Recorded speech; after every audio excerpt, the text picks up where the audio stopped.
I'm your intrepid host, L.A. Marzulli. Welcome to the show. We're going to be talking about all things Raelian, and we'll get a description of what that means. And we may differ in our paradigms, but we have a lot of people on the show that have completely different paradigms or a paradigm than I do. And we'll cross swords in a friendly way, a nice way. We don't disparage anyone, but it's always good to hear what other people are thinking and how other human beings process the information that many of us Christians hold sacrosanct. So you'll be getting into that. Now, I've been following Rael for years, and a lot of people don't know who Rael is. He was, before he adopted that name, he was the race car driver, and he had an experience. So walk us through what happened to him decades ago, and then tell us where we are now. Well, what happened to him, that was on December 13, 1973. He was traveling to his office while he filed a desire to turn left and go to a certain place where are the old volcanoes in Clermont-Ferrand on the Puy de la Sola. That's the name France. of the old volcanoes in French. Okay. And when he arrived there to the top, he used to go there with his family during summertime for picnic. Then he was there, December 13, he had work to do. He said, what I am doing here, it's a little bit cold. He was going to leave, but all of a sudden he saw something on the skies. At the beginning, he thought it was an helicopter. Then there was no noise, one beam above, one below, flashing light.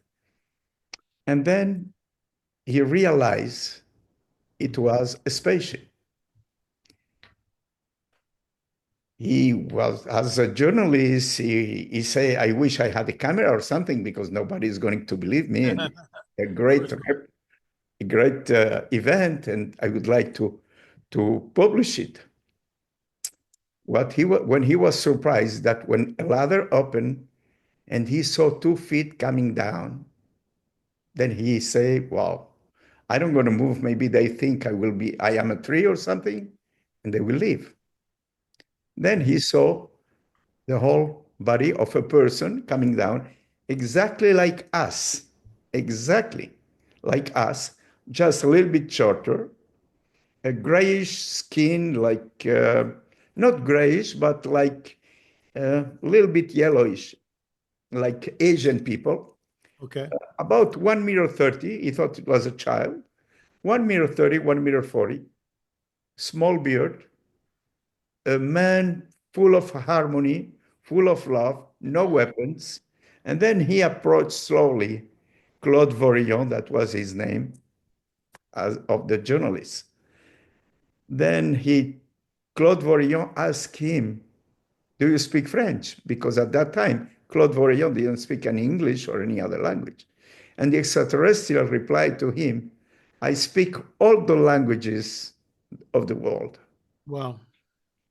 Then Claude Vorillon asked him again, do you come here often? Then the extraterrestrial replied, I come here many times.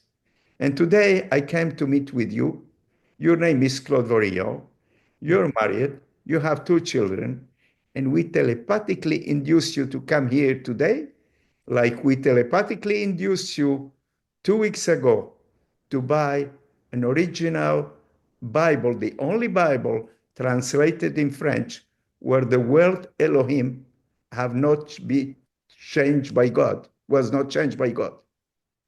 Then he invited him into his craft and delivered him the following message. Over 25,000 years ago, we came to Earth and started creating all forms of life with genetic manipulations of DNA. Through the ages, we have sent prophets from all religions, among the most important ones, Moses, Jesus, Buddha, Muhammad, and many others, like there were over 40 in Israel that were sent. In 1946, in 1946, on August 6th, when it was the atomic bomb on Hiroshima, they found the need to send one last messenger because they don't want us to auto-destroy ourselves with nuclear power. So they say either they will progress or they will destroy themselves. So we decide to send a last messenger as we have reached a time of apocalypse, which means revelation and not destruction. Then they give him the name of Rael, which is the root of the word Israel. Besides being Rael in Hebrew, it means El, which means Elohim. And as you know, in the Egyptian time, the Egyptian people used to call Ra to the sun or to the light. So they gave him two aims. The first one was to spread this message worldwide.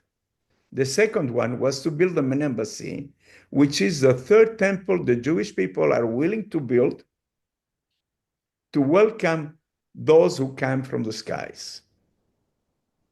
As the word Elohim in ancient Hebrew means those who came from the skies. So, we differ, and I understand that, and we're going to, cross swords in a friendly way. As a Christian, I believe in the Genesis creation story. So I don't believe that extraterrestrials or angelic entities came to Earth and seeded us here. That's panspermia. I don't believe that for a second. I think God spoke everything into existence. And, that's why when Jesus says, all things were created by him and for him, and he's before all things, and he holds all things together. I mean, there's nothing else on this planet that says that. There's no other book that's found in the gospel of, in the epistle of Colossians. I'll say it again. He is the image of the unseen God. He's the firstborn of creation. For by him all things were created in heaven and on earth, visible and invisible. So that's the whole stinking thing right there. And then he continues, and all things were created by him and for him, is before all things, and he holds all things together. So when he comes back on the white horse in the book of Revelation 19, out of his mouth comes the sharp sword. The armies of the earth are gathered at Armageddon. And I know you know this. They're gathered there at Armageddon. And that sharp sword, all he does, in my opinion, he just stops holding everybody together. So we either believe that, which is thousands of years old, and there's all these prophecies which talk about not only his first coming, but his second coming, where he's born, how he's going to die. I mean, the prophecies are just mind-boggling. So somebody's outside of space and time. So the Genesis creation story we hold very sacrosanct. I will agree with you on Hiroshima. That was the red flag. That's when this whole thing started. That's when they started showing up like crazy. So you get 45, 46, you get Hiroshima and Nagasaki. 47 is Roswell. May 14th, 1948, Israel becomes a nation. And the entire UFO phenomena, as we know it, takes off. Because before 1948, no crop circles, very few cattle mutilations. I mean, yeah, there's a couple of crop circles, but not like now. The abduction phenomena doesn't start. So the whole UFO thing takes off from 1948. I know we agree on that. A UFO, Mr. Marzulli, a UFO is just like an engine, like we have cars or airplanes, they have UFOs. But what's important is not a UFO. Who are the ones inside? Right. That's what's important. And allow me to ask you a question. Sure. Do you read Hebrew? Yes and no. If I don't understand something, I go to people who do read Hebrew from the original. But have you read the original Hebrew Bible in Hebrew by itself? I have friends that do that. And if I'm looking at something, that's where I go. Correct. Great. So I will be very glad if you bring those people to me on an interview, that they will try to prove the opposite, because the original Hebrew Bible, which is the Tanakh, never mention a God. Is mentioning Elohim, which is a plural of the word Elohah, and without any doubt, I have all citations from the original Hebrew Bible, from many other scripts, from the Zohar, from the Kabbalah, from Yom Kippur book, confirming without the slight doubt Elohim mentioned in the original Hebrew Bible are an extraterrestrial civilization. And I will say more. I don't like the word extraterrestrial because many people still green people with antennas or monsters or whatever. I prefer to talk about people for a more advanced civilization that came to Earth over 25,000 years ago and created all forms of life to finally create the man to their image after their likeness. And that's a full story. And that's the essential truth. That Well, that's what no matter how you believe or you don't believe, I don't believe that. Yeah, I mean, as a Christian, right not to believe. But I think it's time now that we Right. understand that we will reach that place. We will reach that way ourselves. Because the day someone in a laboratory, either a man or a woman or a doctor, whatever, scientist, will create another man to their image with genetic manipulations of DNA, the mystery of God, it's over. Because there will not be place for God between the genetician or the doctor or the chemist and the one they created. Which is like the days of Noah. You agree or not? It's like the days of Noah. They're genetically manipulating the DNA, creating chimeras. Well, let me address something. Yahweh, El Shaddai, El Elyon, Adonai. These are all names given to the Most High God. You know what Yahweh means? God. You know what the name Yahweh means in Hebrew? You tell me. Well, I will tell you. Okay. There are 4 letters on his tetragram. Yud, Hey, Vav, Hey. Right. Yud ze He, Ye. Hove, Ve, Haya. He was, he is, and he will be. Why he was, he is, and he will be?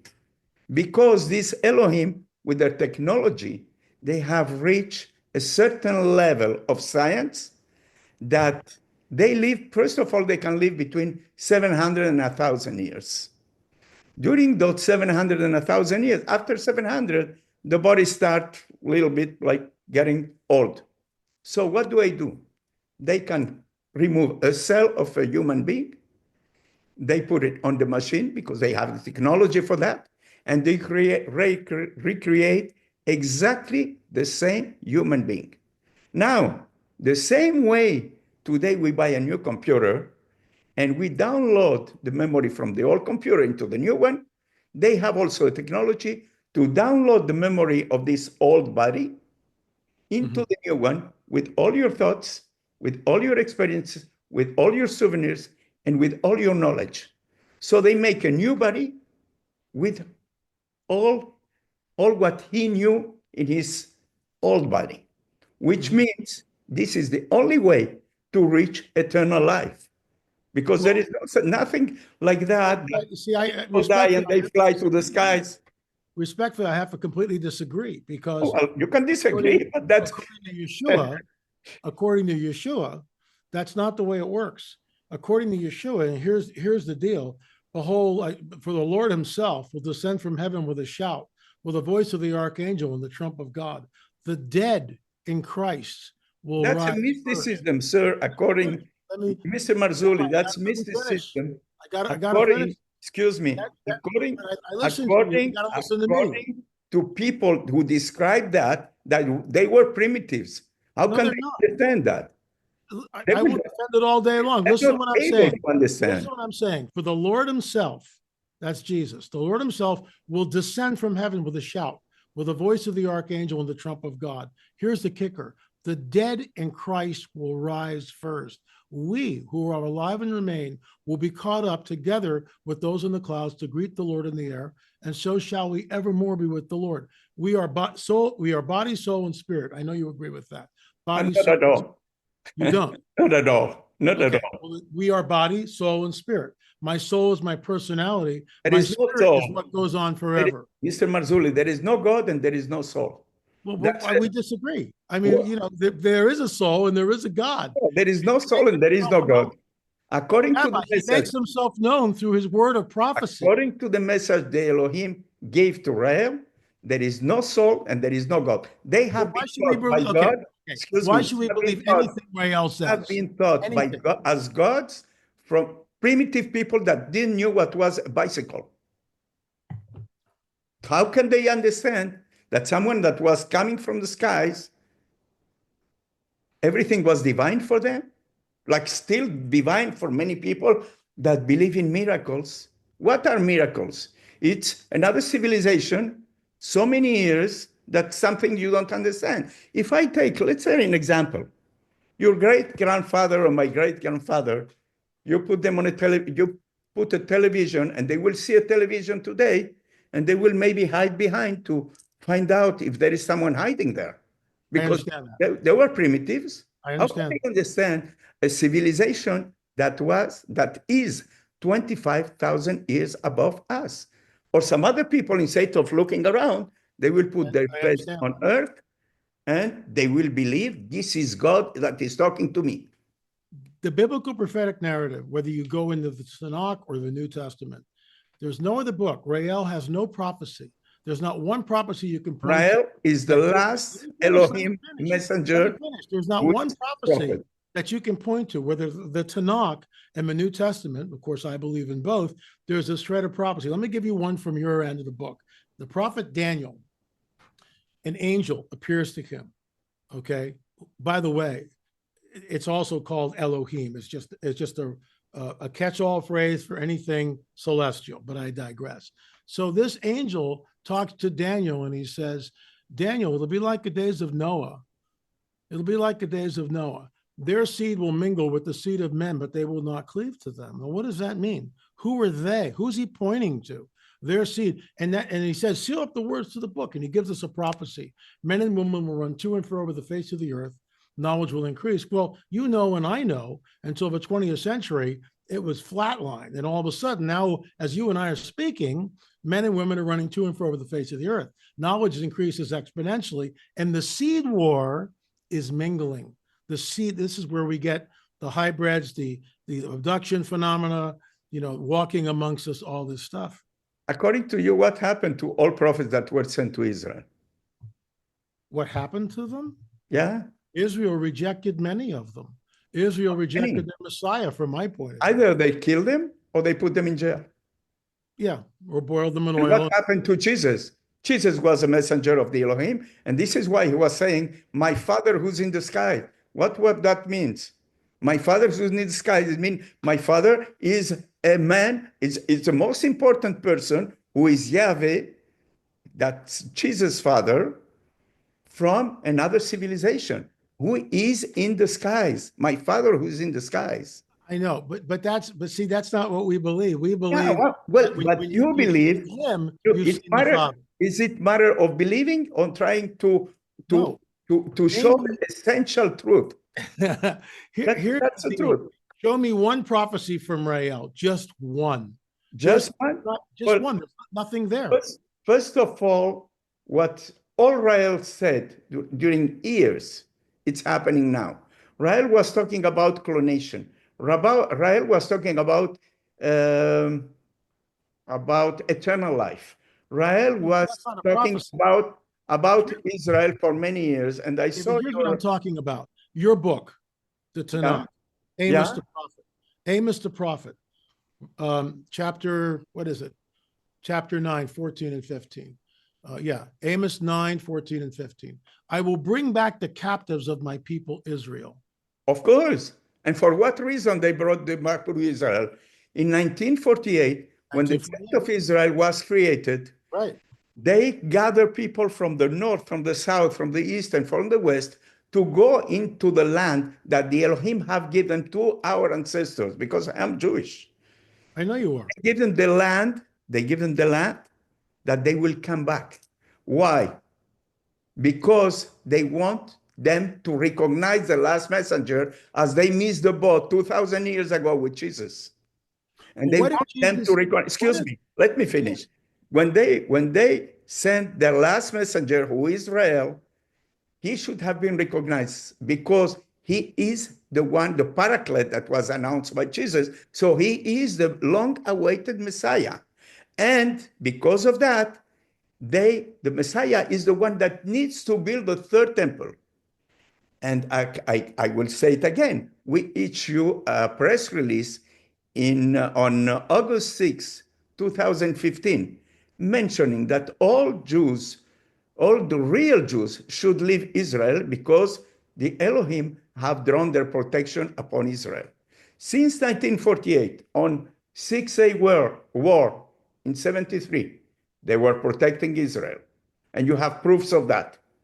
On Yom Kippur War in October 75, they protected Israel.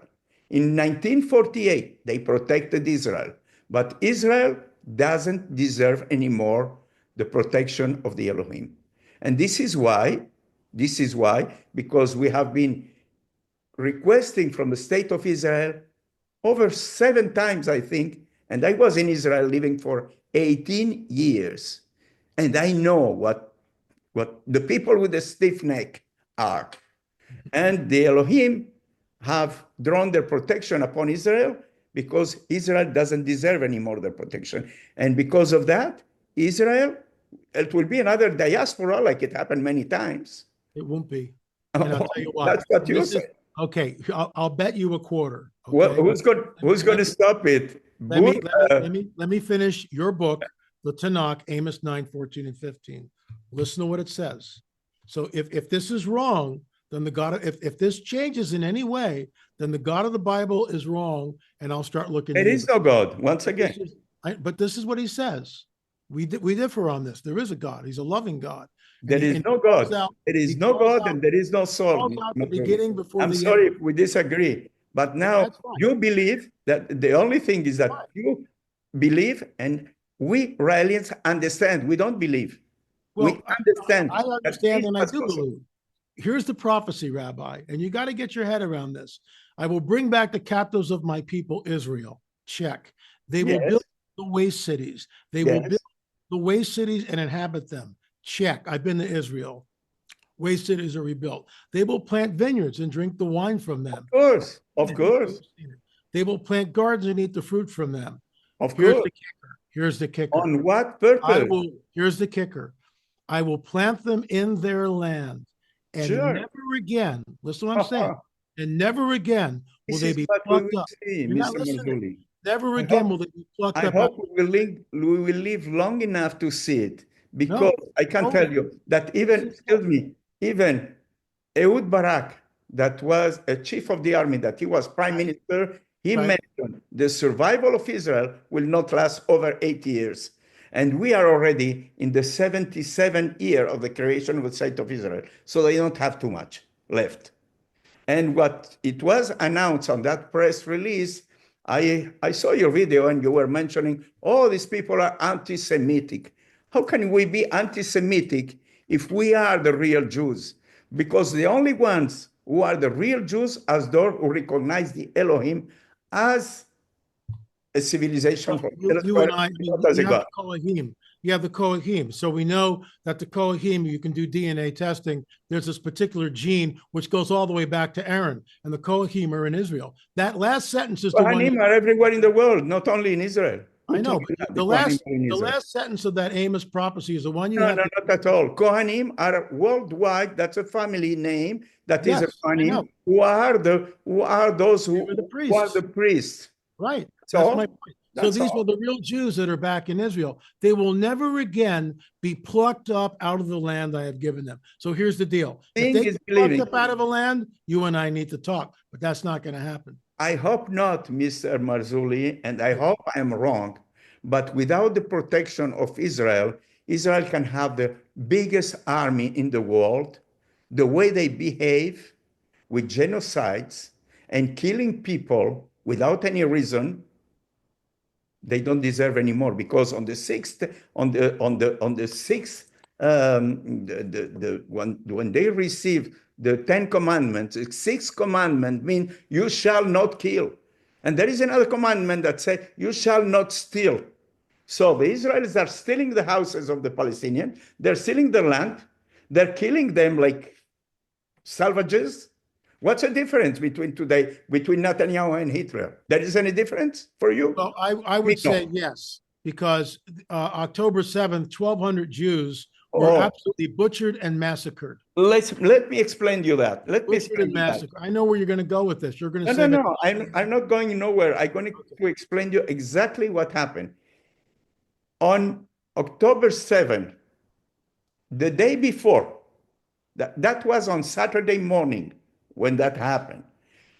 Friday and couple of days before, all the army that was there was sent on vacation. Allow me to tell you excuse me. I'm going to explain to you what happened on October 7th exactly. I was living in Israel for 18 years and I know, and everyone knows in Israel that that border, even a bird at 500 meters, they know that is coming. Egypt informed Israel a year before that it was an attack from the Hamas. The United States informed Israel that there was an attack from the Hamas a year before. What happened? How come in that border that there is a wall that nobody can go through? People can go in. All of a sudden, they give vacation to all the soldiers that were there. And besides that, the people that were in the kibbutz, they were calling the police and the army to say, we are attacked by terrorists. We have a terrorist attack. You know what was the answer? Sorry, we have no orders to intervene. Until 12 o'clock, from 6 o'clock in the morning, no soldier show up. What that means, this was an inside job. Okay, so I'm going to give you that. To give them the excuse to attack Gaza, destroy Gaza, take it over, and exterminate the Palestinians. But okay, that's one area. Okay, but the bottom line is it doesn't excuse 1,200 civilian people being massacred in the most heinous of ways, and they were, and you know it, and I know it. I've seen what happened with the Twin Towers. There were people there massacred by an airplane. You think an airplane of aluminum can go into steel? You're deflecting. No, I'm not deflecting. I'm comparing. 1,200 people were massacred on October 7th in the most heinous of ways. That was Israel's inside job. The reason they were massacred is has Hamas surrendered yet? Inside job from Israel. They perpetrated this. Has Hamas surrendered? To give them the excuse to go and bombard Gaza and kill Palestinians. That's not what happened. Because they knew it. You're eliminating the reason why all this is happening. Because Hamas came in and they tortured, killed, massacred, raped, and took hostages over 1,200 people. They led them in. Israel did not let them in. No, that's not right. Sir. We disagree. Let me ask you this. Hamas never agree on that. Surrendered? We will never agree on that because I was living in Israel. And has Hamas surrendered? Yes or no? Excuse me. All the soldiers that have been working on that border, they mentioned it's impossible to come in here. But they did, and 1,200 people were massacred, and you won't admit that. Well, this is why they removed all the soldiers. Also won't admit to the fact that Israel removed all the soldiers. For 2 years, Hamas has not surrendered. Yes or no? Simple question, Rabbi. Has Hamas surrendered? Yes or no? Let me finish. Israel removed all the soldiers from the border. You've already stated that. We get that. But Hamas attacked and 1,200 people. 1,200 people were killed. So Hamas didn't have to come in, did they? Let me ask you a question. What happened? How come a border that is very well secured? Right. Israel have the most important secret service with the Mossad, with the Shabak. That doesn't matter. No. Excuse me. What matters is that 1,200 Israelis were killed. Make people understand. And Hamas didn't have to attack, did they? Hamas didn't have to attack, but they opened them the door. It doesn't matter. Hamas did not have to attack. You know how many millions was coordinated by Iran and Hezbollah. We're not getting anywhere with this. You know how many millions of shekels were given to the Hamas by Netanyahu? You know how many millions? To have peace. Right. You know that, but there is no peace, is there? Come on. Mr. Marzulli, right now, Israel is fighting a 7-front war. Hezbollah continues to. Has Hamas surrendered? Yes or no? No. So what are you going to do? They're still attacking. They're still killing. They're still taking hostages and on and on. Let me ask you a question now, please. let's say we don't choose the place where I've we're got to born. go because I've got another. I want to wrap this up in the next 5 minutes, but go ahead. Okay. Let me ask you a question. We don't choose the place where we are born, and we don't choose the religion of our fathers. Okay? Let's say you were Palestinians and you were living in Gaza let's imagine that. You are on a concentration camp. You are private. You have a second class category. They come into your house. They steal your father or your grandfather houses. They cut your trees where you have uh, olive trees. They cut them. They kill your cutters. They kill your people. They bombard you. What will happen if they would have killed your wife, your children, your sister, your brother, or your father or your mother? What happened then? Because the Hamas didn't make the army. The Hamas, they didn't have an army. People for revenge joined the Hamas army. This is, and I am sure, the reason why this Hamas existed is because of the suffering of the people that they joined Hamas to revenge. Because the one that created Hamas is Israel, with their behavior against Palestinians. You know, Take it we're or just leave it, but that's the we're only gonna have truth. to agree to disagree. I gave you the last word. I mean, because this could go back and forth till the cows come home. I want to make something clear. I'm not giving Israel a blank check here. You know, they're parts of the government as corrupt as any other government. So I'm not giving them a blank check. I will say this: they are God's prophetic timepiece. They are Elohim's prophetic timepiece, and This everything is why hinges. we're meditating for peace and hope everything will be fine and things will change. It won't, But because as we are Yahweh looking at, say, as again, your Yahweh book, say Ezekiel himself, 38:39. Have as you Yahweh studied, have you mentioned, studied Ezekiel 38:39? Have you forget studied about Isaiah Ezekiel now. 17? Let's talk about the present now. Oh, The no, real no, no, present. Let's because talk about Isaiah understanding and stop 17, believing. Rabbi, Isaiah 17 is in the news, the complete destruction of Damascus.